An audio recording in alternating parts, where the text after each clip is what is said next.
Hi, it's Splinterverse.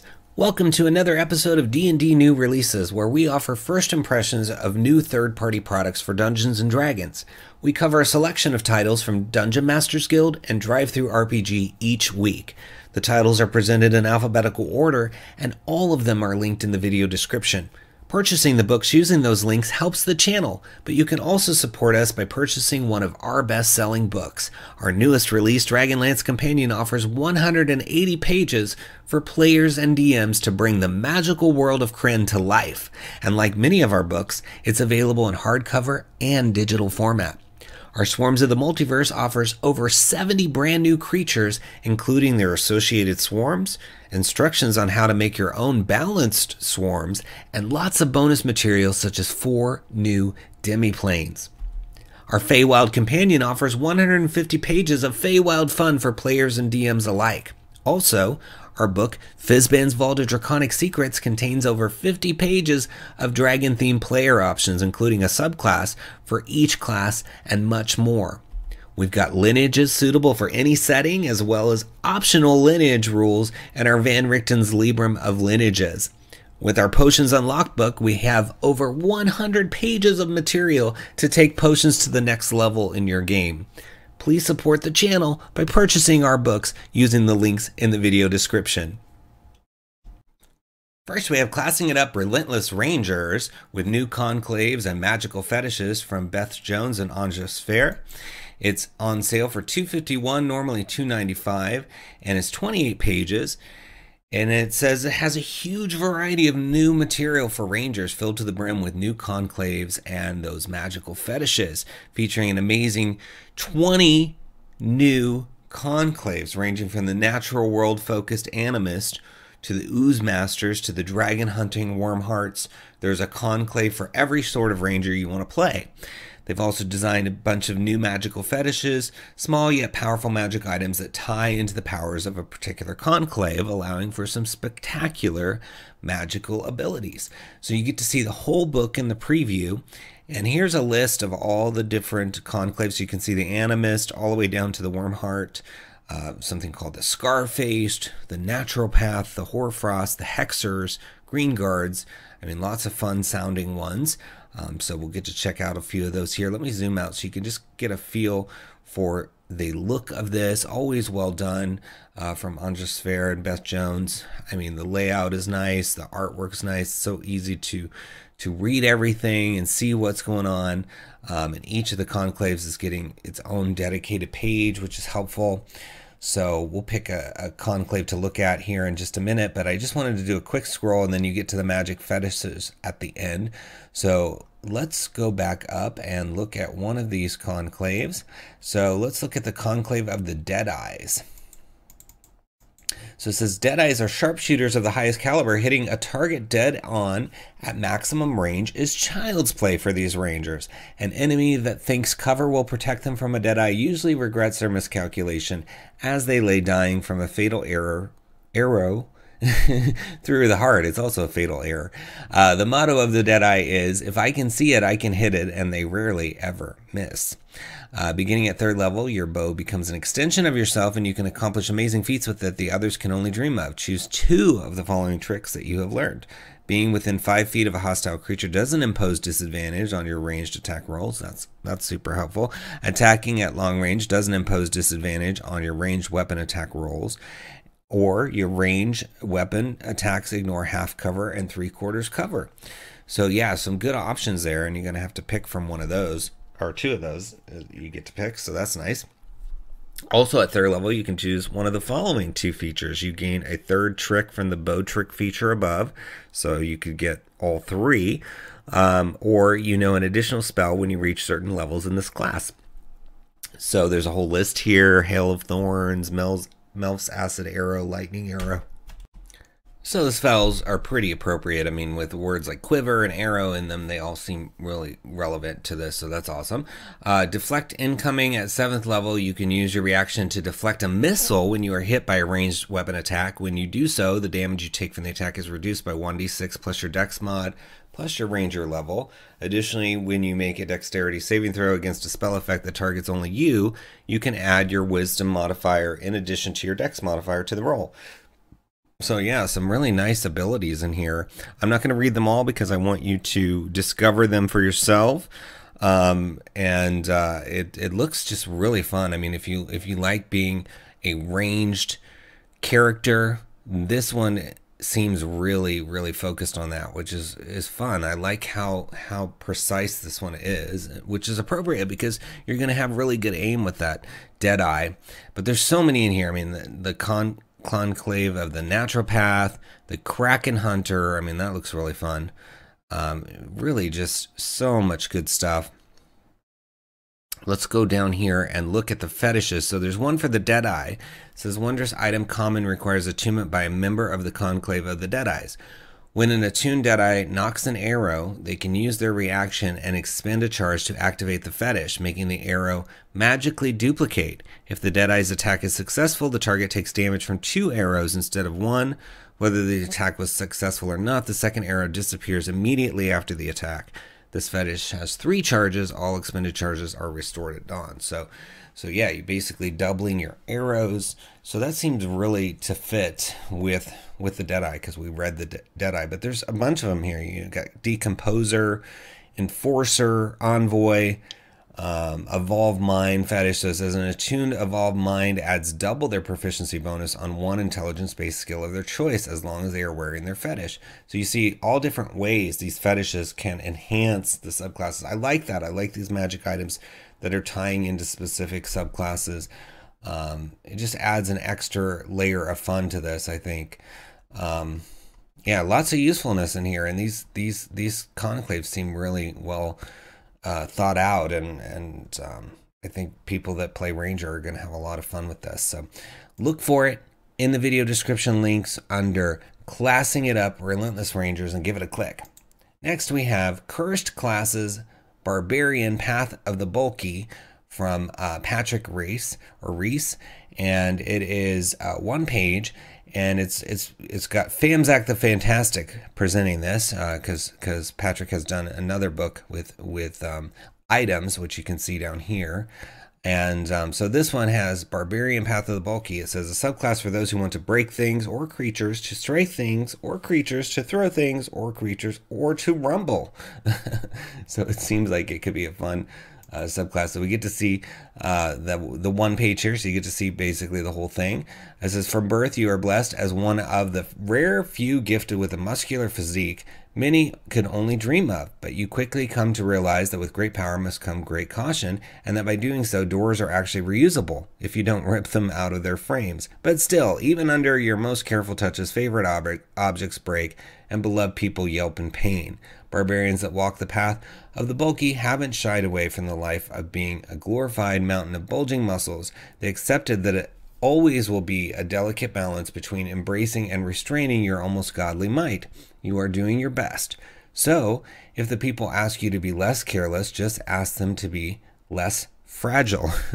So it sounds like a fun backstory. You're just kind of, you kind of don't know your own strength, and you're just breaking things accidentally, and so over time you're just like, well, then you stop being so weak. I'm going to, just continue being my strong self or whatever, right? And so you got Breaker. It says 3rd level path of the bulky feature. The sheer power of your soaring muscles is sometimes hard to restrain. When you make an ability check using strength, you can add your proficiency bonus even if you already added it by other means. Further, when you roll a 15 or higher on an ability check that uses this proficiency, you break or damage involved objects or tools you handle. So yeah, that makes sense. If you're bulky, you're gonna break these things. It says when you reach the 10th level in this class, you get one of those rare flashes of inspiration. Why not use that against your foes? As an action, you can target a larger, smaller creature and make an unarmed attack roll contested by the target's strength check. If you win the contest, the attack causes no damage or other ill effects, but you disarm the target of its weapon and catch it. Further, you can use a bonus action to make a athletics check to break it.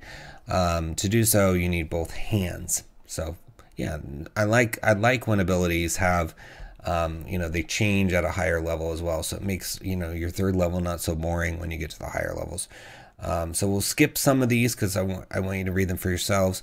And we'll look at the last one, Rumbler. It says 14th level, your muscles have swelled to massive size, and each step of yours sends rumbles through the earth, let alone your fall.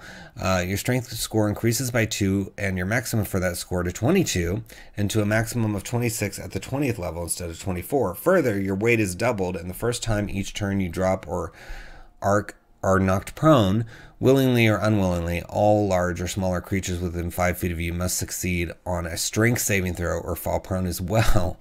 The DC is 8 plus your strength modifier. So this is a fun, amusing class for sure, subclass. I like that when you get knocked over, basically, you cause other people to get knocked over. I mean, that's just fun. I mean, it's playful, right? And you can work it into however you want. Maybe, you know, your character got magic muscles somehow, you know, took a potion, and now they're stuck with these massive muscles, and so they're bulky, or, you know, whatever story you want to do. I think it could be fun. So check it out. It's under Cursed Classes, Barbarian, Path of the Bulky, in the links below. Give it a click. Next we have Lost Races of the Underdark, Deep Imaskari, from Tiny Tiefling Press, and it's only 61 cents on sale right now for these 2 pages. It says, introducing the latest addition to your campaign, the Deep Imaskari Race Supplement, modified from the past generations to be playable race in 5th edition. Descended from a long-lost and ancient civilization of magic users, the Deep Imaskari are a reclusive race of subterranean dwellers with a mysterious past. This supplement provides players and dungeon masters alike with everything they need to incorporate the Deep Imaskari into their campaigns. Inside, you'll find a detailed race profile with insights into the history and culture of the Deep Imaskari. As a player, you can create a Deep Imaskari character with a variety of racial feats, including their natural abilities to navigate the darkness and their powerful magical knowledge. So, sounds like a fun race, you know, and there's so many races from past editions that have the potential to be upgraded to 5th edition. So it's always nice to see people do that and convert them and make them available. And even monsters from past editions get converted into races for this edition, which is fun. So you get the intro here, some more of their lore about their culture, and then you get a whole section on their names, and then traits. So it says size, they're between 5.5 and 6 feet tall and weigh around 160 pounds. And it says their base walking speed is 30 feet, like most humanoids. But they have low light vision, accustomed to dim lit Underdark. You have superior vision in dark and dim conditions. You can see up to 60 feet in starlight, moonlight, torchlight, or similar conditions of poor illumination. You retain the ability to distinguish color and detail under these conditions. Spell Clutcher, Deep Imaskari have studied magic for as long centuries, almost making it part of the, or I'm sorry, I butchered that sentence, but as part of their genetic makeup. Once per long rest, you can cast a level 1 spell without using a spell slot. The spell must be either prepared or known. And then you get Subterranean Elegance. They have advantage on stealth and survival rolls in underground environments. And then they can read and write Common and Rashum. So fun stuff. Yeah, I think, you know, any of these, bringing them back from the Underdark is going to be fun for people, because the Underdark's a fun place to explore. So let me read just a little bit about the Breach Seal here. It says, according to legend, the Deep Imaskari were once bound to the Underdark by a powerful magical seal that prevented them from leaving their underground cities, but also protecting them from an outside threat. Over time, however, the seal began to weaken, perhaps due to some unknown magical catastrophe or natural disaster. The Deep Imaskari were able to sense the weakening of the seal and began to venture out of the Underdark in small numbers to explore the wider world and seek out new sources of magic and knowledge. This legend suggests that the Deep Imaskari are now free to explore the wider world, but it also raises questions about the nature of the seal and the potential dangers that the Deep Imaskari may pose to the surface world. So, I like that. Makes sense. You know, why would they be hidden, and what would make them so reclusive if there's this magical seal? So that fits, and I love when you get lore like that with the races that you can work into the role play, because, you know, hopefully if you're role playing as a Deep Imaskari, unless you've lost your memory, your DM will let you read that material and you can work it in. So look for this under Lost Races of the Underdark Deep Imaskari in the links below. Give it a click. Next, we have Overland by Alan Stetson. It's $14.99 for 191 pages. And it says a resource for making overland journeys colorful, memorable, and easy on the Dungeon Master.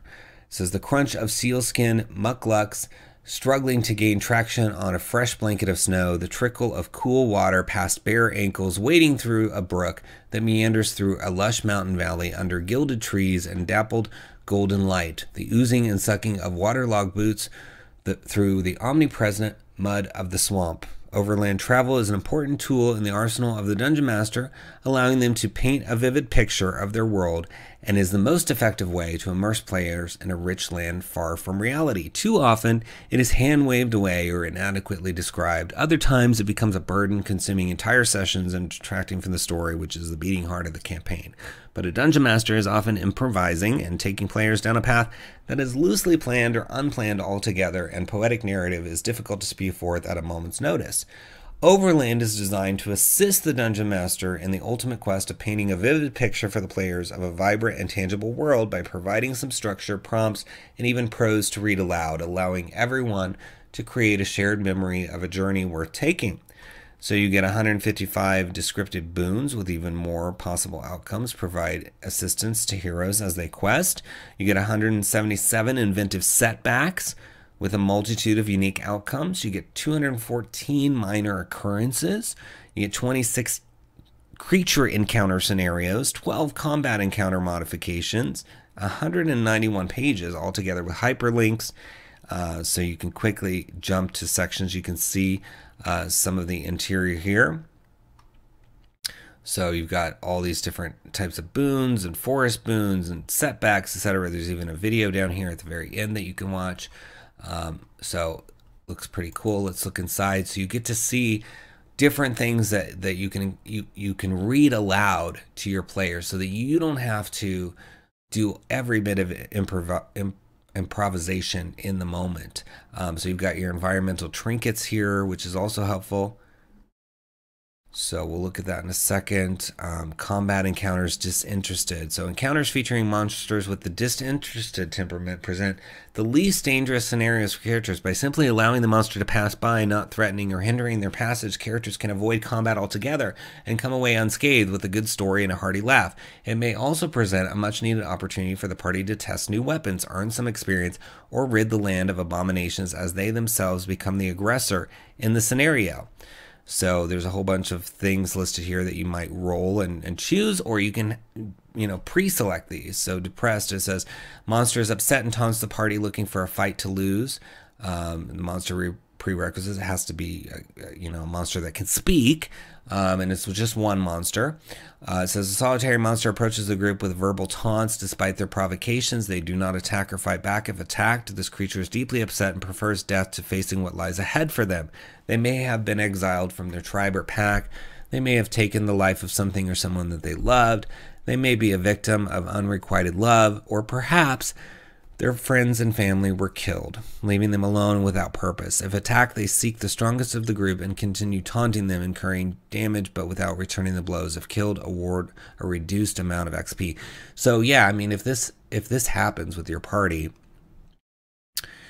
they should be able to figure out after a round or so, this thing isn't even bothering to fight back. So you can play that out. Maybe if this creature feels like it has no place in the world, it can join the party as an NPC.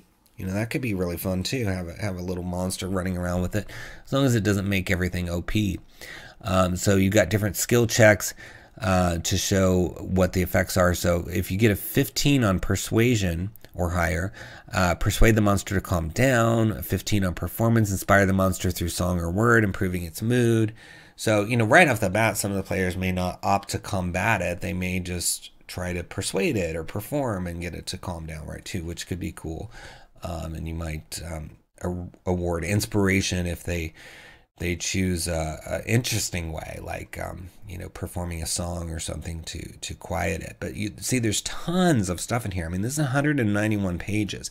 But I want to scroll back up and look at not only the trinkets for a second, but some of these flavor texts, because there's a ton of flavor text in this book too. So you got the Arctic trinkets, and it's got things like a small square pelt of Yeti fur, a necklace with a pendant made from a piece of reindeer antler, a fishing hook made from bone, a dream catcher made of wood and white fur strung with gut. So really descriptive things that you can find.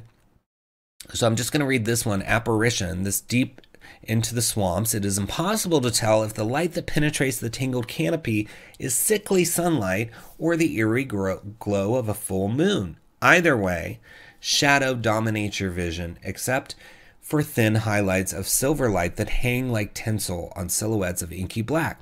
As you watch, the light takes on new life, weaving and floating until its pattern forms the frightening figure of a human, ambling slowly and silently toward you.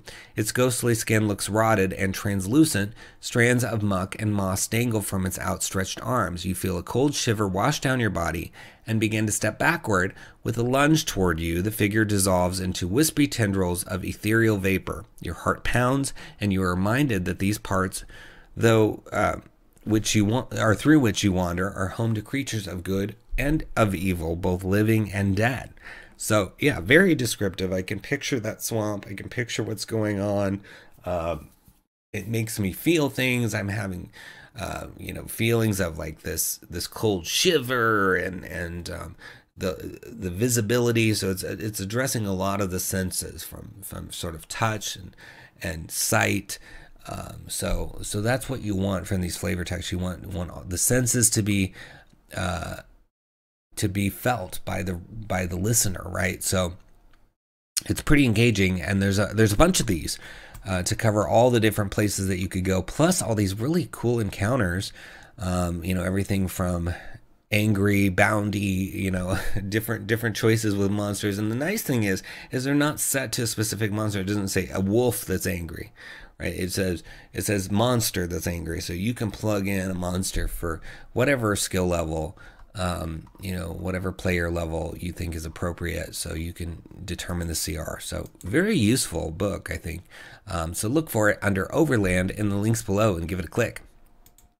Next, we have Social Encounters Clarified by R.P. Davis. It's on sale for $1.66, normally $1.95, and it's 8 pages. It says it says the 5th edition Dungeons and Dragons approach to dealing with social and exploration encounters sucks. Compared to the hundreds of pages of material supporting combat encounters, for social encounters there's a relatively tiny amount of stuff in the Dungeon Master's Guide. What's there is a pretty slick procedure for detailing or dealing with reactions and interactions with intelligent creatures. The trouble is it's scattered throughout the DMG in a disorganized, slapdash manner that's impossible to practically use at the table. What's worse is that it's buried in a ton of prose that obscures the rules more than it helps explain them. This is my attempt to organize the social encounter rules while in the process stripping out as much of the excess prose as possible, thereby making it actually usable. Also included is a super simple random reaction system informed by earlier editions of D&D. You can use the reaction system in conjunction with or even in lieu of the official 5th edition rules for social encounters. It's all up to you. So yeah, this could be really, really helpful to get your social encounters figured out. So got an intro here. It talks about intelligent creatures and reactions. And then down here, reaction modification, roll them, etc. We'll go through that in a second. NPC characteristics to help flesh out your NPCs, including some flaws. So really cool package of things that I think are going to help DMs for sure. But you get to see the whole book in the preview, so no reason not to check it out. And it's only $1.66, right? So I think it's going to provide that much value at least. It says, unlike reactions, social interactions are a type of encounter. They're no less important than combat encounters, so they should have a clear, concise set of rules governing them. We are painfully aware that the official rules governing social encounters are surpassed by those included in other games. We're not trying to fix the 5th edition rules, we're just cleaning them up, adding to them a bit, and making them actually useful. So it says, to use these rules, you must determine the NPC's traits, bonds, flaws before the encounter. So you have to kind of get those characteristics. So that's why they have the table there after this to help you give you some of those things. So step 1, reaction. At the encounter start, set the creature's initial demeanor. They might be friendly, uncertain, or hostile. You can decide this based on how the creature relates to or opposes the party's aims. If they know the party's aims, or use the reaction table to randomly determine their demeanor. As always, if the party comes in swinging, the creature is automatically hostile. Then modification. Players can temporarily adjust the creature's demeanor by 1 step for 1 subsequent exchange, leveraging the creature's ideal bond and/or flaw. These characteristics can be learned or guessed at by gathering information through roleplay or by making DC 15 checks to discover one of the characteristics. Modify the check DC by considering how the PCs treat the creature. The official DMG rules specify insight checks, but you should feel free to let the players leverage other skills and abilities if they seem relevant.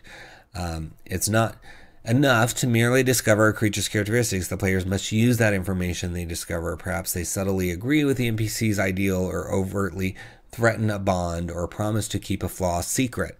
And then you repeat that step until you decide the conversation has reached its peak or the characters ask something of the creature. And then it says roll them. The character who's been taking the lead in the interaction makes a charisma check. Set the check DC based on the NPC's current demeanor and what is being asked of them. And then use the conversation reaction table to determine the outcome. And then repeated requests may annoy, irritate, or frustrate the NPC. Thus, generally speaking, this charisma check is the point at which conversation closes and the result is final. So that kind of explains how it's supposed to go according to the official rules. So you have a conversation reaction table, like a friendly creature's reaction ranges from the creature does as asked without taking risks or making sacrifices, or the creature accepts a significant risk or sacrifice to do as asked. That's the range. There's one in the middle, but I only read the top end and bottom end of that. And then it has it for the hostile and uncertain, because there's only 3 demeanors in 5th edition. Other editions had a lot of demeanors, but this one just has 3. So very cool. I like that. And then, as I said, there's all these ideals and bonds and flaws and things, so that if you need one, if you know you're running an adventure where it doesn't have one, you can give it the bond of dedicated to fulfilling a personal life goal, or indirect competition with a rival, or one of these other ones that RP has here. So awesome stuff. I love how it's simplified here. Really, really cool. I think people are going to understand it way better with this book. So check it out. It's under Social Encounters Clarified in the links below. Give it a click. Next, we have Underwater Adventurer's Guide, and it's got playable races, subclasses, and spells from Joshua Essex, on sale for $1.66, normally $1.95, and it's 16 pages. And says, so you find yourself about to dive into the horrible depths of the ocean in a Dungeons and Dragons campaign or one-shot. There's a reason that internet wisdom says to never go on the sea. There are a plethora of deadly monsters. Your DM never gets to use these that are lurking beneath the waves. When not the focus of a campaign, an underwater section can, if run properly, be a unique challenge to throw at a party. When being consistently submerged into underwater combat is a focus of the game, the challenge can become frustrating for everyone at the table very quickly. This guide is here to help in crafting a character specifically built for a one-shot or campaign under the sea. By choosing a character option from one of the following sections, you ensure that you are ready to tackle the campaign your DM has planned without needing to worry about minor things like breathing air, swim speed, all that stuff. So we've seen a number of things come out recently dealing with underwater, and I love it because I feel like now we have about 4 or 5 books that people can combine to make some really good underwater campaigns. And that's awesome because, you know, it's supposed to be a fantasy game, and one of the greatest fantasies is Atlantis. I mean, if you think about Aquaman or Namor from the comic books, and the sort of the cities that they're from, and how fun it would be to explore something like that in D&D, with these books you can. So here it goes into a bunch of races, everything from the Dubog to the Yuan-Ti Sea Vipers, and then you got some subclass and class options. So Path of the Beast, Paths of the Storm Herald for barbarians. You've got it looks like some modifications to some other subclasses. You've got spells, air bubble, boy, lightning lore, water armor, watery fist, and magic items like bottled breath and stone of elemental water essence. So fun things in here. So we get to see 15, so pretty much the whole thing, which is really helpful for you to decide if you want to spend the $1.66 on this. But I think it's worth it. I mean, you're going to get so much stuff. I mean, even just getting the magic items for $1.66 is great. So you've got the Horror's Helm. This is a wondrous item, very rare, requires attunement. This repurposed helm from a helmed horror construct has been modified and enchanted to enhance the creature wearing it as a helmet. While wearing this helm, you do not require air. You gain blindside out to 60 feet, and your AC increases by 2. And then Breathing Bubble, wondrous item common. This translucent bubble-like sphere has a slightly tacky outer surface. The bubble, originally described in the Explorer's Guide to Wildemount, contains 1 hour of breathable air, which it regains daily at dawn. You gain the item's benefits by wearing it over your head like a helmet. While it's not being worn, it retains the bubble shape. So it's kind of also not only giving you some new stuff, but it's showing you things from other books, like previously published books that are going to help you with underwater stuff. So let's look at Watery Fist. It says 2nd level conjuration, 1 action, range 60 feet, concentration up to 1 minute. You conjure a pseudopod of water under your control that rises from a body of water at least 5 feet wide and 2 feet deep. The pseudopod lasts for the duration and moves at your command. The pseudopod is an object that has AC 15 and 20 hit points. If it drops to 0 hit points, the spell ends. It is resistant to bludgeoning, piercing, and slashing damage from non-magical weapons, and it is immune to acid, fire, necrotic, poison, and psychic damage. So it's a pretty good creature. It has a strength score equal to your spellcasting ability and a dex score equal to 10 plus your spellcasting mod. When you cast the spell, and as a bonus action on your subsequent turns, you can move the hand up to 30 feet so long as it remains in the body of water in which it was conjured, and then cause one of the following effects with it. You can constrict, slam, or slam, it looks like, and then at higher levels you can do other stuff. So the constrict, it attempts to grapple, and then the slam, it strikes. So pretty fun. But yeah, this goes through so many things that connect to water. So you've got the Yuan-Ti sea vipers, you've got the Trid elves, which I'm guessing are, yeah, it says the children of Tritons and sea elves, and you've got sea strike shifters, Kuatoa. I mean, tons of stuff that works well with these other books or your own creation. You don't need these other books to bring underwater stuff to life, because you can just use this one. But I'm happy that there's now about 5 or 6 that I've seen, because I feel like with that many, there's no reason not to be able to create something that's fully underwater. So check it out. It is under Underwater Adventurer's Guide in the links below. Give it a click. Next, we have Untold Subclasses, Travel Domain. Options for odd characters are unexpected NPCs. An alternative roving cleric subclass. I love this artwork. So cool. Looks like it's by David Ledesma. The book is by Keith Hiscox. It's $1.95 for 6 pages. And you get a new playable cleric domain subclass, the Travel Domain, 2 additional spells suitable for inclusion in this cleric spell list, and an NPC stat block. So with this series, we've looked at quite a lot of them, and I've enjoyed all of them. There's also now a bundle now where you can get some of these archetypes together, which is great.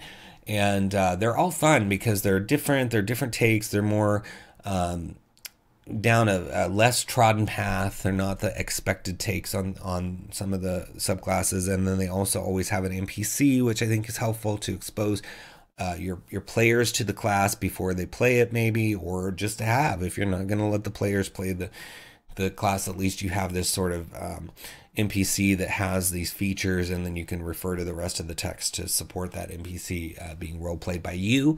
And then you get things like spells sometimes with them. So we're getting a spell in this case. So fun stuff. So we'll look at some of the features in a second, but you get the spell Ostracize or Planar Tether. So there's 2 of those here. Here's the Pilgrim Cleric. So it's a CR8 example of this travel domain. So let's look at Planar Tether. It's a 5th level abjuration, and it says it's a 1 hour, range of 60 feet, and duration 24 hours. You tether a creature or an uncarried object to its home plane, preventing teleportation spells from affecting it. If the target is not on its home plane, the spell has no effect. The creature or object must be within range for the entire casting of the spell. The spell affects only the creature or object upon which it is cast, not carried or worn equipment, nor the contents of any target object with internal space, such as a chest or pouch. Objects are automatically affected, but any targeted creature must make a charisma saving throw, which they can choose to voluntarily fail. So, good stuff. I think that's going to be helpful for certain situations for sure. So let's look at the domain. So you get some additional spells, access to additional spells. Then you get Holy Cartographer. When you choose this domain at first level, you receive a holy map of your home continent, which counts as a holy symbol. You also gain proficiency with Cartographer's tools. If you successfully spend a short rest using your Cartographer's tools to plot a location on a holy map, you may subsequently roll with advantage to any survival roll made to locate, recognize, or navigate towards that location. In addition, you gain advantage to any persuasion or history roll made to gain information about the location. So that's helpful, especially if you're a roving cleric. You're going to need to do those kind of things. When you are upon a defined road or path, you can use your channel divinity to call upon your god to protect you. As an action, you present your holy symbol and beseech your god to preserve you from harm. You gain the following effects for a number of hours equal to your wisdom bonus. It is impossible for you to become lost. You gain resistance to damage from non-magical weather effects and other natural environmental conditions, and you are able to act as normal when you would otherwise be surprised. So that's going to be really helpful. And if you use this feature at the start of a rest, you gain the benefit of the Sanctuary spell for the duration of the rest. So very useful feature. So we're going to skip some of the features and just go to the 17th because I want you to read this on your own. You can read the whole book here in the preview. It says 17th level travel domain feature. At the end of a long rest during which you used your Cartographer's tools to draw a new map of an area, you may use your channel divinity feature to alter the geography of 1 square mile of the mapped area to match the map drawn. The effects manifest in reality if you had cast the 7th level spell Mirage Arcane. If this feature is used again within 10 days, the effects of any previous use end. So yeah, that could be interesting. You can reshape the land. So that seems to be like the escalation of what this subclass would lead to. So again, I love it. I love this series. I think it's fun to have all these sort of unique takes on these classes, giving you kind of odd options so that you can be off the beaten path, and in this case literally off the beaten path, and just really have a unique experience as you're role playing. So good stuff. Look for it under Untold Subclasses Travel Domain in the links below and give it a click. Well, that was our last new release for one of the sites. Before we move on to the second site, a few announcements for you. First of all, please subscribe to the channel, like the video, and leave us a comment. All those things help us get the word out. More people find the videos and get to know about all these great releases if you can do that. And I'll respond to all comments personally. If you can click those links in the video description and support all these awesome creators that we featured this week, that really helps them. This business is tough, so you want to help encourage them to stay in it and creating these awesome titles for you to enjoy and bring to your table. And if you click any of those links and make a purchase, even if we didn't talk about it today, it's going to help support the channel through a small affiliate fee. So we really appreciate it when you do your shopping with us. That's awesome. And if you really want to take it to the next level to support us, you can purchase one of our books. You can go to splinterverse.com to read more about all of those, or click the links in the video description in the section we have on our books.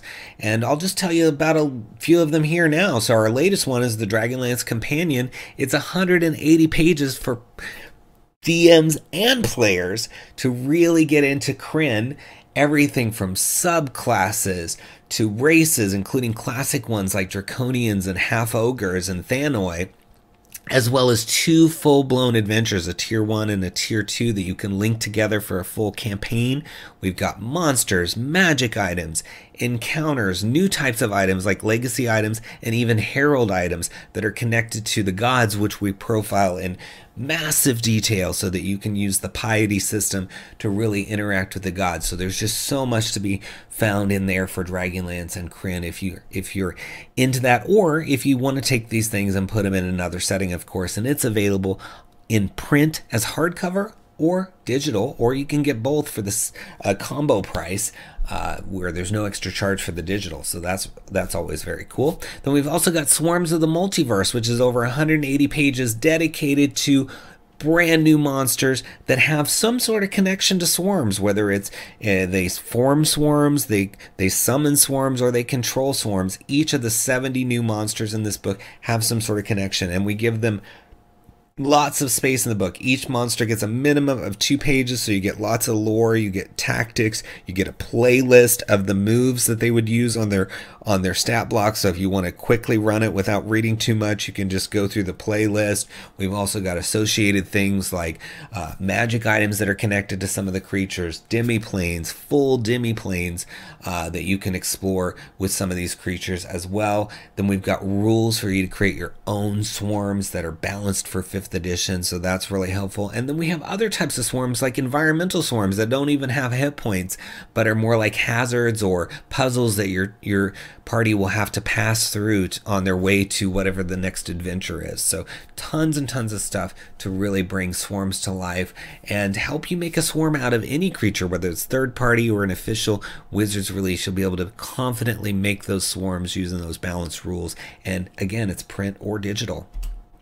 Then we've also got our platinum bestsellers here with the Feywild Companion, which is over 150 pages devoted to the Feywild, the plane where everything is Fey, and it's really a fun place to explore. It's a little bit different than the material plane, so you can have a really unique experience that kind of turns things on its head. And this fits well with Wild Beyond the Witchlight or any other Fey experience that you want to have. It's got player subclasses, one for each class that connects to the Fae. It's got magic items, races, lineages. It's even got trinkets, a new type of item called Flowers of the Feywild, which is a new consumable that helps you really feel like you've gone to a fantastical place. But these flowers can be used as a consumable item or like an environmental hazard, which is fun. We got a brand new Domain of Delight with a beautifully illustrated map in the same style as the one in Wild Beyond the Witchlight for Prismeer. We've got full adventures, encounters, monsters. I mean, it's just jam-packed. VTT tokens, all that stuff if you buy the digital, but it's also available in print as well. So you're going to want to check that out. Then there's also our other platinum bestseller, Fizban's Vault of Draconic Secrets. It's devoted to dragons. It's meant to tie into Fizban's Treasury of Dragons, but it can be used on its own. So you've got dragon-themed subclasses, one for each class. You've got trinkets. You've got magic items, you've got horde magic items, draconic gifts. So those things that are in Fizban's, we're expanding and giving you more. So you have more draconic gifts and more horde magic items. You get a brand new familiar, adventure hooks to tie everything together from the DM point of view, so you can make those subclasses NPCs or whatever you want to do. So it's really, really good. It's going to be a hardcover soon. So by the time you watch this, it might already be a hardcover. So you can get the hardcover and or the digital as well.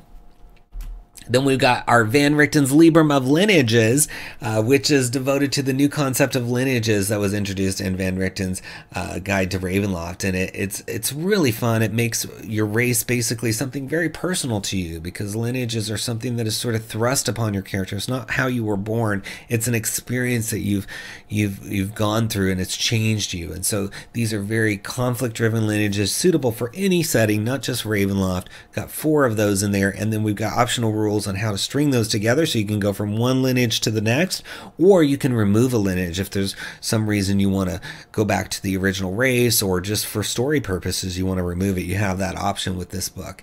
And then we've got Potions Unlocked, which is print or digital, and it's over 100 pages, and it's really devoted to taking potions, which are kind of a run-of-the-mill thing where you just say, oh, I'm going to take a healing potion, oh, I'm going to take a healing potion, and make them fun again. It's got optional rules for taste, smell, overdosing on these potions, how to craft the potions. Even with the 30 new potions in here with really cool artwork, we've gone and given you really in-depth origin stories for each of them that you can have a vendor relate to the players, or you can turn it into an encounter if you want to have the players be responsible for the creation of some of these potions. We even have potion-themed locations, including a potion shop with 2 different stories and a whole set of maps, so you can go to each of the layers of the potion shop, different vendors that are profiled with full inventory lists, a school where you can learn to craft potions and experience various encounters and adventures,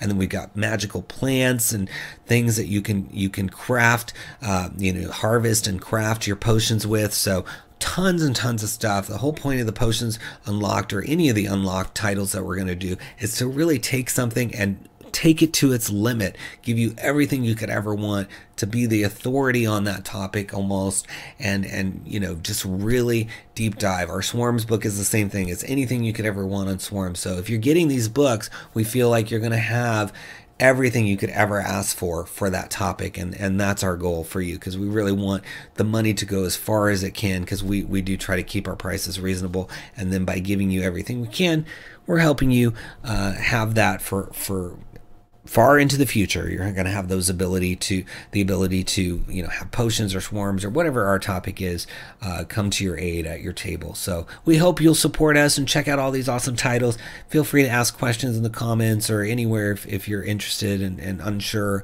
I'm always here to help you. But no matter what, I hope you're clicking links, supporting creators, whether it's us or the others out there, because this is an awesome industry. We're so proud to be part of the ttrpg space, and we appreciate you. So now let's move on to the other site and their new releases.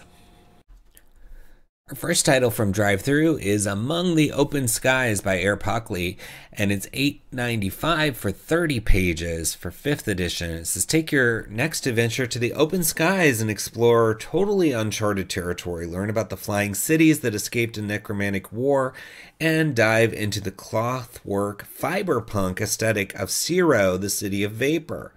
Find unique items and monsters only a skybound adventure can provide, from levitating 𝘬𝙁 silk garments to massive terrors.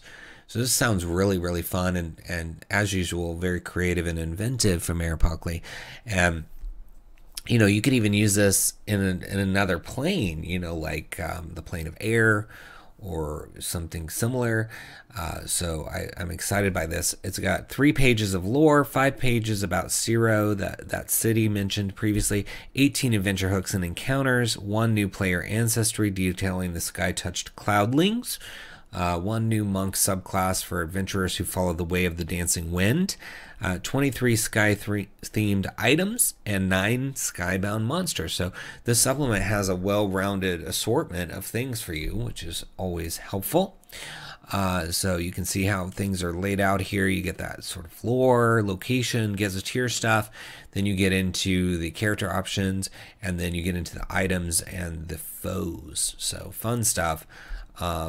And always well edited and laid out and written when it comes to 𝘽𝙁𝙗 stuff. So always happy to see something from 𝘽𝙁𝙗.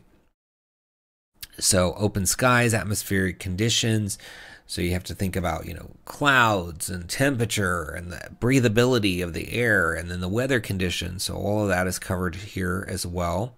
And then you get a table for open sky weather, so you can roll on that or pick from it. And then you get into the city, and you even have Stratophore, the city above all. While most cities fly at altitudes between 1 and 2 miles above the ground, Stratophore cruises at heights of up to 5 miles on elemental engines, well beyond the reach of most. Shaped more like a mobile hunting platform, the city is a predator in shape and demeanor, boasting sharp buildings and a painted camouflage body. The 150-foot wide city uses its height advantage for distance and stealth when pursuing prey, which range from huge beasts such as a rock to passing skyships and cities. And then you have a discovery table, some hooks, like the party encounters a group of random common monsters from the monsters section fleeing from something large in the horizon. So that could be a good first introduction to some NPCs or a rival party maybe. It says a harpoon fired from the ground somehow embeds itself into the party's vehicle and begins to reel them to the earth. A strong airstream blows the adventurers into an unrecognizable part of the world. I mean, and there's 10 here, so lots of options. There's also another city called Thunderstad, the city of static, a peculiar city of thrumming metal and crystalline shards. Thunderstad endlessly chases storms across the open skies. Unlike most cities which use fabric to reduce weight, Thunderstad employs levitating athrum crystals and 3 storm smelt engines that perpetually siphon massive amounts of energy from lightning. So that's why they need to be near the storms. The city may eventually fall if its navigators fail to catch a storm. Within the network of sky cities, Thunderstad primarily produces athrum and storm smelt steel. Athrum is a crystal of frozen lightning held in stasis by the expenditure of arcane magic. Similarly, storm smelt is steel forged from the searing flash of lightning. Both metals find use in weapons and armor. And then there's some magic items that take advantage of those materials in this book as well. Yeah, I really always look forward to Ardpocles releases. You've got the open sky weather here, so everything from a tempest all the way to clear skies. I mean, it's always comprehensive of whatever the topic is that Ardpocles is covering. It's comprehensive, so you're getting everything you need to run stuff for. It could be a fantasy campaign, it could be a modern campaign, it could be, you know, steampunk, maybe even cyberpunk with some of these engines and things going on. And certainly you've got Fiberpunk with Zero, the city of vapor. But you're getting 4 cities, you're getting all the people, information on the people, and then a bunch of magic items, as well as foes like the Cloud Dragon Wormling, the Young Cloud Dragon, Adult Cloud Dragon, and then the Bloodhawk Storm, the Corrupted Cerocloth, the Fog Devourer, and the Giant Dragonfly. So tons of stuff in here for only $8.95. So I think you need to grab it. It's in the links below under Among the Open Skies. Give it a click. Next we have Campaign Builder Cities and Towns from Kobold Press since $29.99 for 257 pages. A ton of authors, including Richard Green, Tim Hitchcock, Sarah Madsen, and more. And it's already a best copper seller, so it sold 51 copies in its first week. Just as of now. I mean, there's probably more being sold as we speak because Kobold Press always does good stuff. I'm a big fan of theirs. I just backed their latest Kickstarter for Deep Magic, and I know they're working on a backwards compatible system called Black Flag temporarily. I don't know if that's going to be the permanent name, but I'm also following that because we might publish stuff for that with Splinterverse Media. So fun stuff, and it always looks great. They always have great artists and just top talent working with them, and this is no exception. So this particular book provides a complete toolkit to create, expand, and enhance the cities and towns in your 5th edition game, whether running an established setting or working with an original or homebrew setting, from guilds to temples and from useful NPCs to wild tables of plots and rumors. This 256-page tome strengthens and expands your game's world immediately. So it brings you everything you need. You get city character sheets to help build and track your settlements, guidance on all aspects of urban planning from trade goods to architecture, NPCs, rulers, guilds, and cults to populate your metropolis, new character options to help urban heroes survive and thrive, a bounty of tables from menu generators to public events. So this is really everything you need to start building cities, better ones at that. You know, this reminds me of the TSR release back in the day, Cities of Mystery, which was, I think, my all-time favorite, right up there with the Mistar Gazetteers favorite things from TSR, because I would just spend hours going through that and making cities, rolling on tables, and building little cities and having little adventures with the maps and stuff in there. And this book is very similar because it's going to let you create these sort of living, breathing cities, and you know that you're going to always have to go to some sort of settlement. You're going to have to always get to some settlement at some point in your campaign, whether it's to get answers to a question, to rest up, to restore an item, to find out what an item even does. You know, or maybe you need more potions. I don't know. You're going to go to the city for something, or a town. And so with this, you can roll up those towns. You can do all the things you need to do to be prepared for the eventual visit.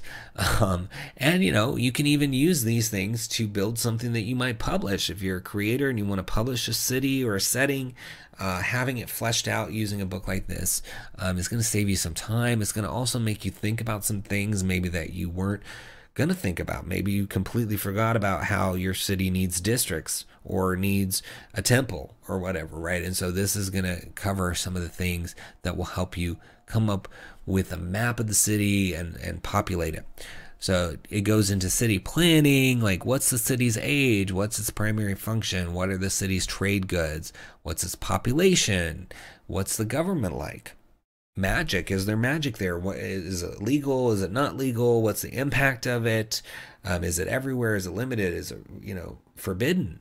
Who knows, right? You can decide that. Maybe you have one city where it's not forbidden, and the next city it's completely restricted, right? So you can even balance out your map and regional disputes and diplomacy and all of that stuff by thinking about things like magic. How is it perceived in these settlements? Then you get into the anatomy, like the geography, because if you think about it, the terrain of where you put your city is going to impact it, right? If you put it along a river, that might be a trade route, or there might be fishing, right? If you put it in the middle of a desert, then there's going to be different considerations, like how do you get water, right? So got to think through the geography. You've got mapping the city, evolution of it, natural resources, the different climates, architecture, the districts like we talked about. You got to think about those. Most cities aren't just thrown together, right? You got things that kind of cluster together, even if it's just like a little shopping area here, and then maybe there's another shopping area on another part of the city. There's going to be clusters of things. And so thinking through it, and even the underbelly, right? What's underneath the sewer, all of these things, right? And then you've got the inhabitants. You're going to need some rulers. You're going to need some prominent families, maybe. You're going to need some guilds. And then it goes through all of that. And then other organizations that could be there. There could be cults. There could be monstrous citizens. There could be different other secret societies, right? You might even, the town guard, right? You can have a town guard. So you've got to think through these things. Who handles a fire? Is there a volunteer fire brigade, right? All of these things that are going to come into play. You've got city campaigns. It talks about building an urban campaign, all the different things that you're going to need to do, and then owning property. So maybe your characters in your campaign are going to be allowed to put down roots somewhere. So what does that entail? What, do you have titles, privileges? What are your relationships and favors that you might have to do to basically survive in this setting? And then you've got some backgrounds like an appraiser, midwife, public servant, vigilante, and then you get into class options like the College of Chicanery and the Community Domain, or the Circle of the Sewer, the Rake for the fighter, skirmish surgeon, street magic. We've got all kinds of options and new magic items and spells. So it's just, this thing is packed. It's got everything. You're going to find stuff you can use in here. They've even got naming tables, 100 interesting NPC encounters, urban encounters, example town growth, metropolis growth, battle maps, all that stuff. Really, really fun. I'm looking forward to getting this one. It's on my wish list. I gotta get this at some point, because I wanna. Like I said, I love rolling on tables. I don't know why, but I just love rolling and going, oh, I got this or I got that, and just creating a city on the fly just for fun, and then throw it away or expand upon it or change some stuff, whatever. It can be just fun, especially by yourself, right? This book is a way to engage your desire to do something D&D by yourself. Because especially if you're DM, you can sit here and roll on the tables and do all the things in this book by yourself and have a good old time. Really just planning your city, looking for options, because this, and look at the beautiful artwork. Artwork always makes me, like, I could look at this picture and come up with this whole story about what's going on here. It looks like she's asking him for something, and maybe he forgot something, and they need an ingredient to make this thing deadly to this monster. And you know, she's like, where is it? You were supposed to bring the, you know, whatever magical ingredient, and we need it. We're, you know, we're about to be attacked here. You've got to, what are you going to do? Are you going to summon it? Are you going to, you know? So see, you can come up with a whole adventure just looking at the artwork in a Kobold Press book, because they're so beautiful. So I'm just going to read a little bit, because we've kind of scrolled through most of it, so I want you to do that as well and look at more of it. But I'm just going to read a little here. It says, urban centers are often stopovers for player characters between all their wilderness exploration and dungeon delving, filled with options for entertainment and leisure, places to offload treasure, and even opportunities to build their own families and businesses. Cities and towns can be daunting for any GM to create.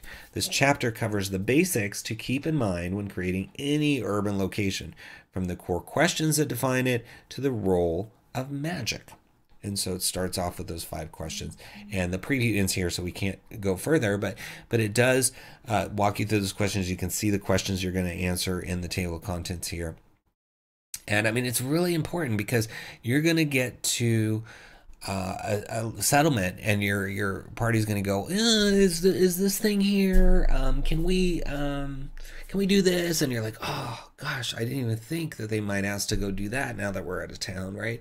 And so having a town mapped out, even if you, let's say you don't even get to one district in that town, you can move that to another town. So it's really going to be valuable. I think it's really going to be a fun way to even just do some stuff on your own that sort of meets that desire to do something D&D. And a lot of this, honestly, you could use for other games as well. It's not just limited to D&D. There's towns and cities everywhere, and some of these are basic concepts that apply to any fantasy role-playing game or beyond.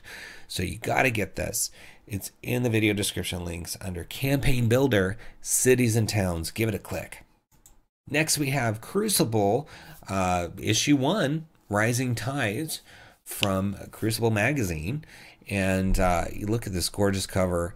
It's a 5th edition focused magazine, and I've just been in awe of the artwork from this. It's $14.95 for 108 pages. Authors TJ Phoenix, Jess Penley, Keith Penley, and Addison Short. And I mean, it's just stunning, the artwork. It says, horror, adventure, and mysteries await on the high seas. A cursed undead crew prowls the oceans for souls in their zombie Kraken submarine. An unstoppable entity from another dimension waits patiently for release from its underwater vault. A bard's ballad starts a race against both time and pirates for his buried treasure. An ancient ruin on a remote jungle island hides a mechanical tomb and a secret that will change the world. Ahoy, mateys! The inaugural issue of Crucible Magazine has set sail upon the high seas. This 100-plus page tome is packed with enough treasures and adventure to make any pirate jealous of your booty. And all of it is perfectly tuned to enhance any campaign set in the 5th edition. Visit places sailors are only willing to whisper about off of the breakwater coast, diving below the waves and exploring remote islands full of danger. New ocean-themed subclasses and player races enhance your sea-loving characters, and 6 new magic items add flavor to any nautical campaign. You'll find it all on the docks, in the fighting rings, or the casinos of Port Mercy, the pirate city of sin, ripe with intrigue and opportunities for everyone. So you get 4 adventures in here, one for 4th level, one for 15th, one for 1st, and one for 9th. So a good range of stuff covering pretty much all the tiers. And it says, the adventuring days of seas are filled with encounters that range from ghostly music, an aboleth-controlled priest, and even a sylvan wedding barge, with a special cocktail guaranteed to put you over the rails. So there's some, it looks like some encounters, and it says there's some player options. So you get a race, oceanic dwarves, and you get new backgrounds and characteristics. You can see the Black Salt Domain, the College of Full Sails, Port Mercy, the pirate city of Port Mercy is home to fighting rings, gambling halls, and a thriving black market. So you get that all mapped out. And then look at these magic items. I mean, just gorgeous, gorgeous artwork for those. I think some of the best magic item artwork I've seen ever. Like literally ever. Even better than Wizards of the Coast, I think their magic item artwork is. And if the artist is listening, contact me because I would love to work with you.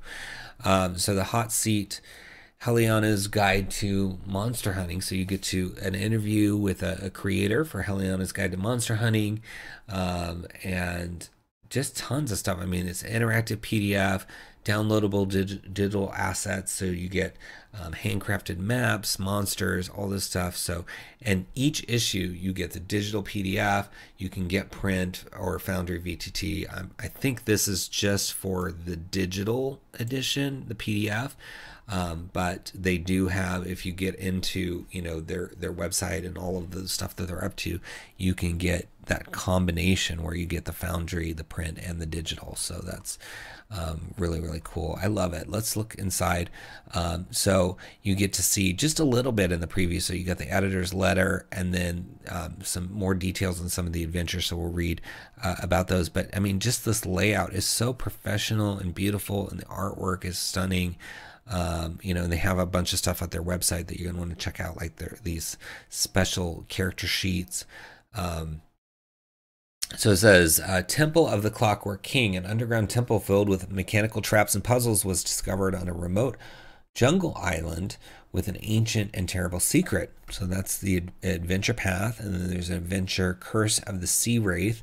Nothing strikes fear into the hearts of sailors more than a kraken emerging from the waters, but no one expects to be swallowed by a zombie kraken used as a ship by an undead pirate crew. So yeah, that's pretty cool. Some fun stuff going on in here.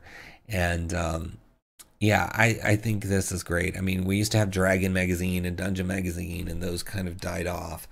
And so it's nice to see third parties creating a magazine that's just for 5th edition, and it's so nicely done. I mean, this is beautifully done. So check it out. It's in the video description links under Crucible. Give it a click.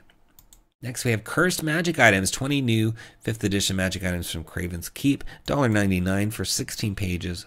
And it says, does your vile villain require an evil instrument of power when he tempts your players with a powerful weapon hiding a dark catch?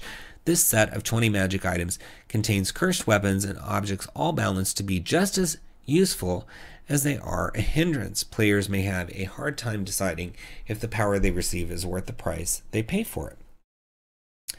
So you've got a list of all of them, everything from the Blade of Zycian down to Witch's Bone. And each one is illustrated, so it's, you know, it says you can use it for your vile villains or really anywhere that you want a cursed item. So I'm just going to do a quick scroll here so you can see them. And we're only seeing 6 of the 16 pages. But right here we have the Helm of Hunger, and it says it's an armor helmet rare. While wearing this helmet, you gain a +3 bonus to all attack rolls. But it's cursed, like all items in this book. So the Helm of Hunger is cursed, and wearing it extends the curse to you. While cursed, you are unable to remove the helm, though another creature can if it succeeds on a DC 25 strength check. While wearing the Helm of Hunger, you hunger for humanoid flesh. Additionally, if you do not eat at least 20 pounds of food every 5 hours, you gain 1 level of exhaustion. So yeah, you're going to be a hungry hippo with this helmet. Very, very cool. So let's find another one to read. It says Crown of King Aelin. So that's this one. Wondrous item rare, requires attunement. This regal crown has 5 charges. As an action, you may expend a charge to cast the spells Charm Person, Command, Enthrall, or Suggestion, not requiring material components. You also have advantage on all Persuasion, Intimidation, and Deception checks. The crown regains all expended charges each day at dawn. So that could be a powerful, influential item to have. You know, even having a villain wear this, right, as the book suggests. And then if you kill the villain and somebody takes it, they don't realize there's a curse. It says attuning to it extends this curse to you. As long as you are cursed, you have a disadvantage on wisdom and charisma saving throws and have vulnerability to psychic damage. You cannot break attunement to the crown. So yeah, you could be in for it if you don't realize that you've just taken down this villain and stolen that, and now you've got a curse on you. And that's just 2. We just looked at 2. There's 20 in here for only $1.99. They're all fun, illustrated, and worth it. So grab it. It's in the links below under Cursed Magic Items. Give it a click. Next we have the Divine Mechanics, Priests of Cyrus and Iron Kingdom's Requiem from the Privateer Press. It's only $1.99 for 10 pages, and this is for 5th edition, author Matt Goetz. And I love the Iron Kingdoms. I bought a bunch of their hardcover books recently because I just think it's such a great setting, and I love just flipping through it and looking at all the cool artwork and yeah, it's just fun. If you want something really fun, I encourage you to check out the Iron Kingdoms.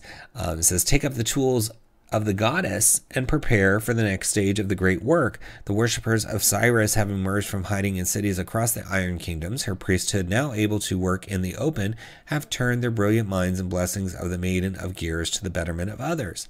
Now you too can join in the great work as a cleric devoted to the mysterious goddess with the latest downloadable content for Iron Kingdoms. So yeah, we get to look at a little bit of it here in the preview. I mean, look at this artwork. It's so inspiring to me. You've got this sort of steampunk aesthetic, which is so fun. And you got the cult of Cyrus that we're going to read about here, and divergence of Cyrus, and then a cleric of Cyrus. So tons of stuff to really get into the religion here. It says the first organized Cyrus cult was founded in 283 AR, but only the clergy know this. A small group of retired Order of Wizardry members who had developed Mechanica were among the first devotees. They established the first underground temple to the goddess of Cyril near the stronghold. They kept their activities a secret, knowing the exordium might denounce them. Cyricists knew they had to spread their knowledge to survive, so they sought out like-minded people and built temples wherever they could find the resources and potential clergy. Thus did the faith spread to Lael, Ord, and Kador. Though most temples are to be found in Signar's larger cities, religious liberation of Cyricists came in many places with the claiming's end. Signar, in particular, has finally welcomed some of the Cyricists among them, with the notable exception of the more violent members of the Convergence of Cyrus and its offshoot cults. So I love that. I mean, again, the Iron Kingdoms setting is fun. I mean, I love all the story behind it. And so now you have that backstory if you're going to play like the Cleric of Cyrus. And it says, the Maiden of Gears is the deity of mathematics, precision, and industry in the Iron Kingdoms. Clerics who serve Cyrus are called upon to use their divine magic to aid in the construction and maintenance of complex clockwork devices and to defend and promote the ideals of Cyrus. They are dedicated utterly to the worship of the Maiden of Gears and no other deity. So you have the industry domain. Your deity grants you domain over the forces of industry and mechanical creation. You are skilled in the use of tools and proficient in the art of clockwork engineering. So this fits perfectly with Iron Kingdoms, but I want you to keep in mind that with these supplements, especially for only $1.99, you can use them elsewhere. You know, anywhere you have some sort of clockwork, you know, so like Kaladesh setting, you know, Magic the Gathering Kaladesh, or, you know, maybe Eberron, or anywhere that you have clockwork, you could use this industry domain as well. So keep that in mind, because we like that bonus value. You get some spells. You get a bonus proficiency with clockwork weapons, tinker's tools, and heavy armor. Starting at first level, you can use a bonus action to touch a construct, clockwork, or mechanical device and gain insight into its inner workings. You learn the device's current hit points, its resistances, and vulnerabilities, any damage it has taken, and any malfunctions or repairs it may require. Also at first level, you can use your divine magic to repair constructs, clockwork, and mechanical devices. As an action, you can touch a damaged device and restore it to full functionality, restoring hit points equal to 1d8 plus your cleric level. You can use this ability a number of times equal to your proficiency bonus and regain all uses when you finish a long rest. And then the 8th harmonic says, as an action, you can present your holy symbol and speak a prayer censuring false shadows of consciousness. Each enemy construct without a soul that you can see or that can see or hear you within 30 feet of you must make a wisdom saving throw. If the creature fails the saving throw, it is turned for 1 minute or until it takes damage. A construct with a cortex that fails the saving throw also takes lightning damage equal to your cleric level. A turned creature must spend its turns trying to move as far away from you as it can, and it can't willingly move to a space within 30 feet of you. It also can't take reactions. For its action, it can use only the dash action or try to escape from an effect that prevents it from moving. If there's nowhere to move, the creature can use the dodge action. So this is really helpful. I mean, you're gonna basically make something have to spend its time getting away from you. It's gonna be limited on what it can do. So yeah, I think this could be really fun to act out, and I like that, you know, it connects to whether the construct has a cortex or not. And we're just scratching the surface. There's more. There's a 6th level one that I'll let you read when you come here to visit the page. But it's only $1.99, so you can grab this, incorporate it into Iron Kingdoms, Eberron, Kaladesh, wherever, or just use it as inspiration, because it is really, I think, inexpensive and beautiful to look at. I mean, just that artwork, having access to that would be great. I mean, look at this cover. Stunning, stunning stuff. So check it out. It's under Divine Mechanics in the links below. Give it a click. Next, we have Marza's Viscous collection. And it says, the oozes are for the most part natural creatures and should not be killed just because you can. Instead, I hope the book will help spread knowledge and respect so both we and the oozes can live our lives without putting each other in danger.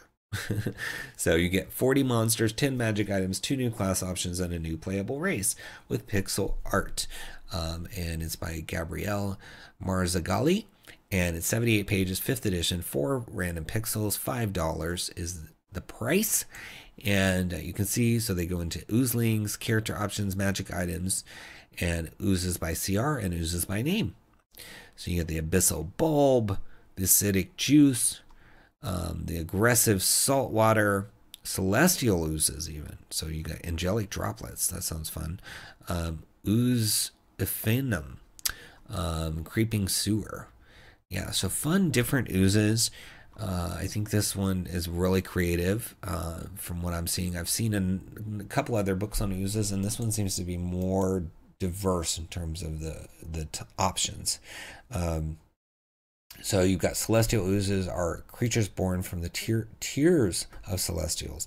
Whenever an angel or another divine being weeps, its tears may take life in the form of celestial ooze. That's a great idea. Whose type and powers depend on what move the celestial to tears. These creatures have a golden color and the shape of a drop with ethereal wings and a halo of light. So that's so cute. And it looks like it's a CR1. And it's got something called a sun dart for one of its actions. So then you got the Oozophanums with a variant, the exalted one. These creatures are born from the tears of anger and frustration that an angel sheds when it witnesses the destruction caused by fiends. So you can get all these sort of legendary qualities to it. And then it's normally a CR9, but you can see it's got actions and reactions, but these are legendary actions you can add to it, so that's nice. So let's look at some of the actions here.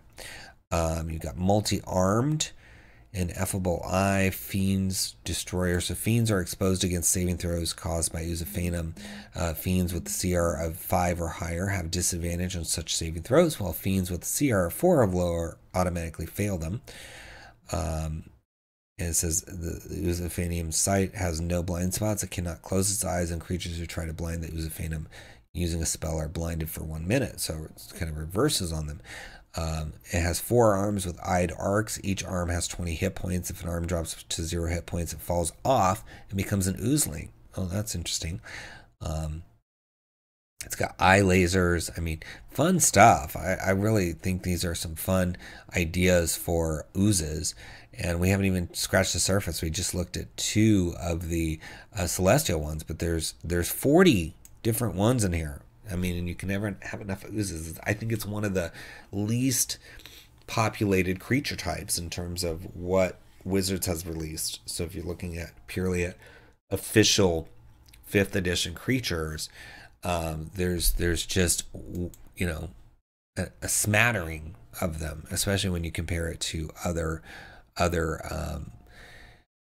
creature types. So look for it in the video description links. It's under Marza's Viscous collection. Give it a click. Next we have Shotglass Adventures 2, The Lovely Bones. And it's $2, normally $3, from Laid Back DM for 17 pages. Stephen Thompson is the author. And as usual with fun stuff from Laid Back DM, you get 5th edition and OSR earlier edition stuff, so 1st edition. So that's really cool because you get double the usefulness out of this. You don't have to convert it. You don't have to worry about whether if you have a 1st edition OSR group or you have a 5th edition group, whether you're going to have content, because it works for both, and I absolutely love that. So you can see here you get the adventure key, optional rules, abbreviations, and goes right into that adventure for second level. And then you've got your monsters for both 5th edition and 1st edition as our gridded and gridless map as well. So good stuff. Let's look at some of the other information in here. And always so helpful. These abbreviations are great. So you get the gorge. It talks about the scourge you're going to experience. We'll look at that more in a minute. And then the aftermath. And then here's all your monster stat blocks, including a bandit captain. You've got a crocodile. And then your animated statues and other things in here. And then the map at the very end. Look at how nice that is. So colorful. You can definitely use this for this adventure or beyond. So you're getting this basically a 2-page map that you can use beyond this. And I mean, again, the price is $2, right? So even if you just paid for the map, it would be around that price. So very cool. So let's look at the intro here. It says, Abbot Moke of the Monastery of St. Avon calls you to his office in the Priory. It seems the local kobolds have a vendetta against this monastery, he says. I don't know why. It only takes a quick glance at the various paintings and tapestries depicting St. Avon slaughtering hundreds of kobolds for you to understand, but you maintain an awkward silence. About 15 years ago, continues Molk, the monastery built a small shrine at the end of a canyon in the valley, 6 miles from here. The local kobolds are preventing our monks from visiting the shrine, erecting walls to prevent passage. I want this threat ended. I'll pay 200 GP to your party to get the job done. Molk raises a knowing eyebrow. Any way you choose. Not the most savory of missions, but you definitely welcome the money. So I like this. I like that it's sort of this awkward situation. The description is perfect for it because this abbot just doesn't care. He wants it done. He just can't be bothered with the lives of kobolds. So, your party's going to have to figure out how do they handle this. Do they try to get, a middle ground of some kind, or do they, help the kobolds, or do they help the abbot? Or what? Do they start helping one and then change allegiances? Who knows? But you've got a spider alcove where there's a dead giant spider that lies at the entrance to this alcove next to the shrine wall. It was killed by the raiders when they arrived. The spider's mate is in the webs at the west end of the alcove, 15 foot above. The lone giant spider webs creatures below, retreating to the safety of the shrine's roof if reduced to 10 hit points or lower. A web cocoon 15 foot above holds a dead raider with a belt pouch containing 23 GP and a potion of healing. So yeah, lots of stuff to uncover in here with this one. And it's a level 2 adventure, so you could start with this and then go wherever your players take you, or you decide to take them. So fun stuff. I think you should grab it for $2. It is under Lovely Bones, or actually, sorry, Shotglass Adventures 2 Lovely Bones in the links below. Give it a click. And next we have the Sundering, the nation beneath our feet. It says 6 months ago, gods fell from the skies after continent-sized flaming blades sheared the Zwari nation clear off its world. It's 1999 from Hannibal Taboo and Damien Poitier. And it is 232 pages for 5th edition. It says, as the broken body of the Ashen God crashed into the sea, searing blades of flame reshaped the land. A brand new 5th edition adventure awaits. The Sundering offers something really special for every player and GM, with a diverse pantheon of gods, including Oya from the Orisha and Set from the Kemetic pantheon. The nation itself is ruled by a trio of women of color, and the highest lawman of the campaign's main town and his dockmaster husband enjoy a world where everyone has a place at the table.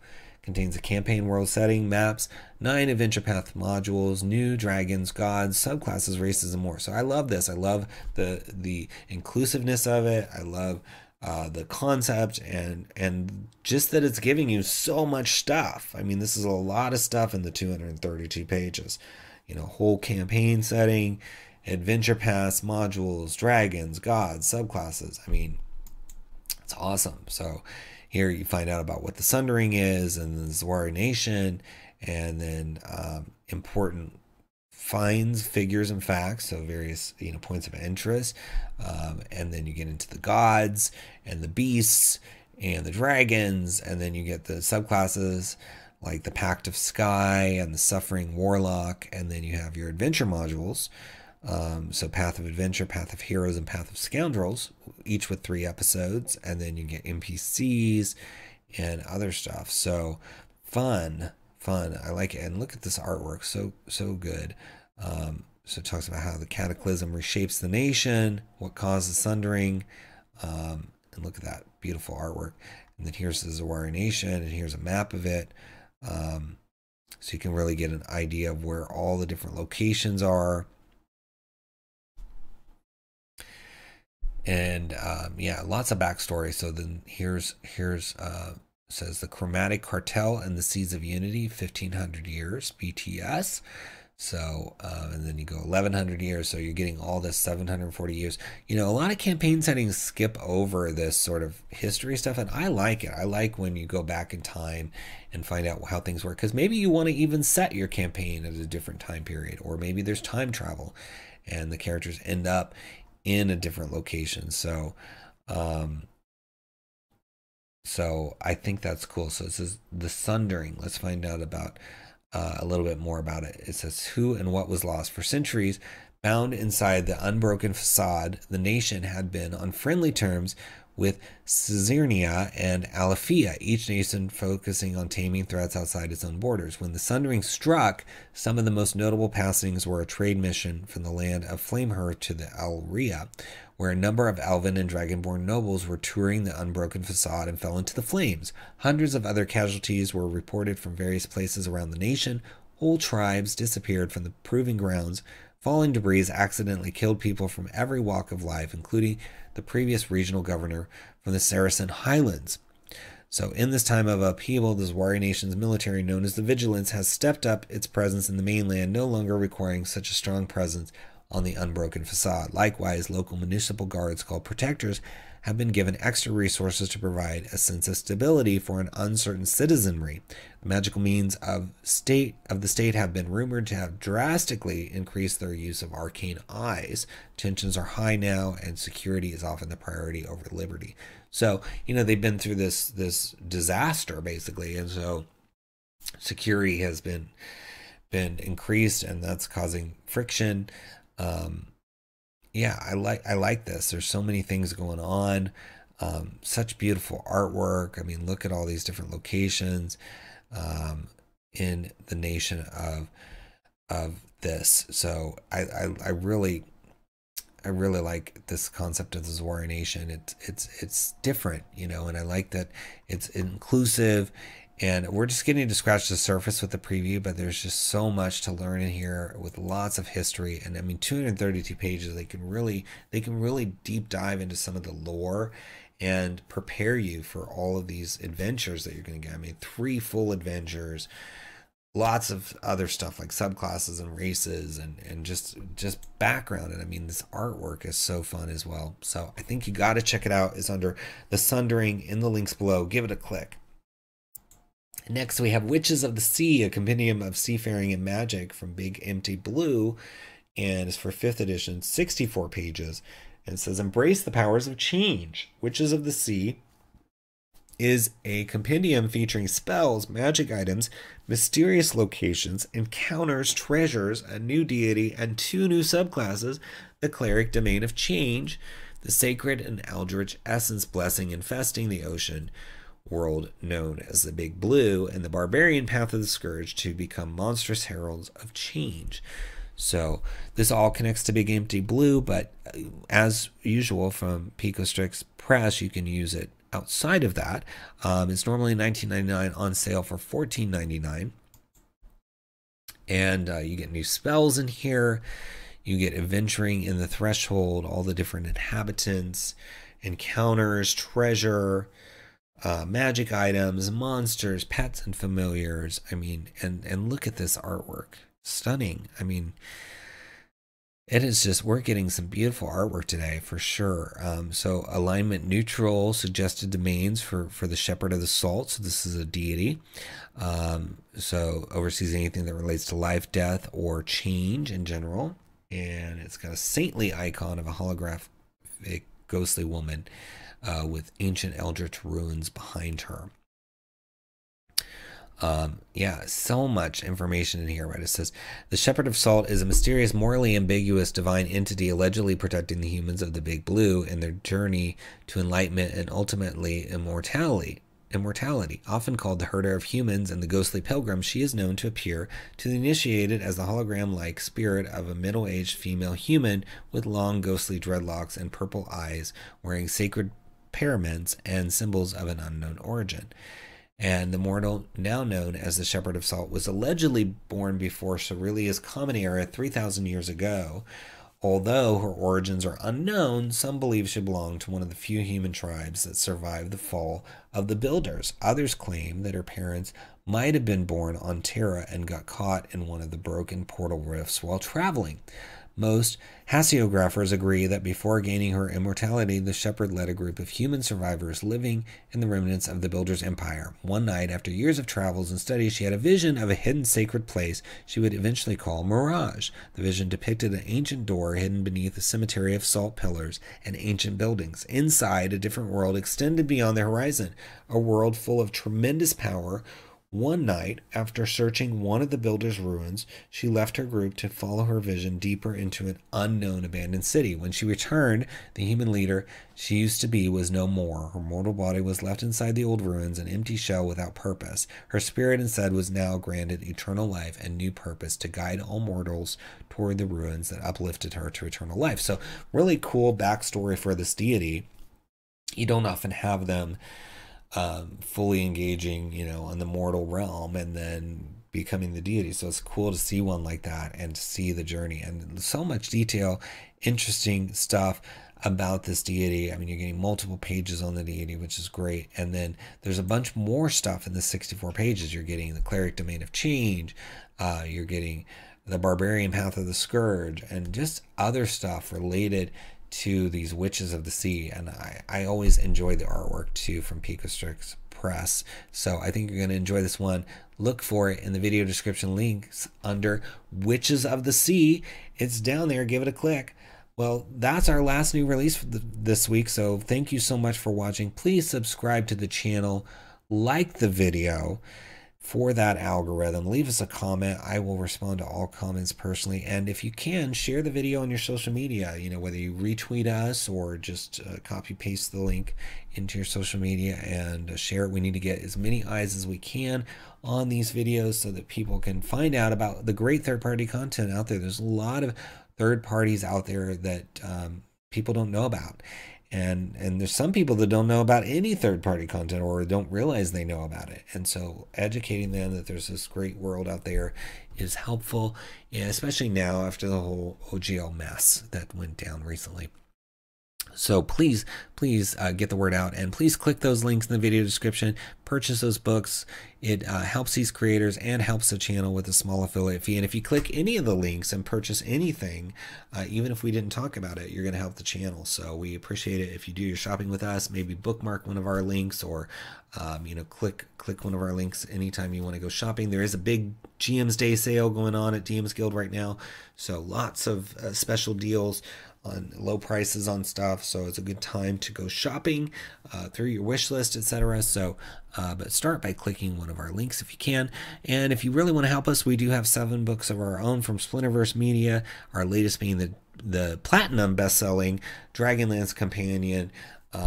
It's listed in the video description links, and you can go to splinterverse.com to check out all 7 of our books if you want as well. If you are a creator and watching, my tip for you this week is to think about what your goal is. Like, do you want to just do this as a hobby? Do you want to turn it into a full-time business? Do you want it to be like a secondary income? And really think through what that means for you, because you need to approach your creations with that in mind. If you're going to just do it as a hobby, you don't have to be as focused on the total package and making it you know, something that's going to be a bestseller, right? But if you're going to try to quit your day job and focus on this 100% of your time, then yes, you do need to think about all those things. So I think it's really important to start thinking about what your approach is going to be, because that will sort of influence everything that comes after that. Even if you've already started releasing books, it is really important to assess that and get a handle on which way you're going to go. And then, of course, I'll have different tips based on which way you go, but that's the first step, is really just thinking through, do you want it to be a supplemental income stream? Do you want it to be just a hobby? If you make money, great. You know, if not, no big deal. Or do you want it to be like a full-blown, this is what I do for a living? Pick one of those. Keep that in mind. And as we go through further tips each week, I will help you as best I can. But as always, thank you to everyone who watches this, creator or not, because I am grateful to all of you and excited to have time with you each week, and that you're supporting third parties like the ones we covered this week. So thank you for that. And until next time, happy adventuring.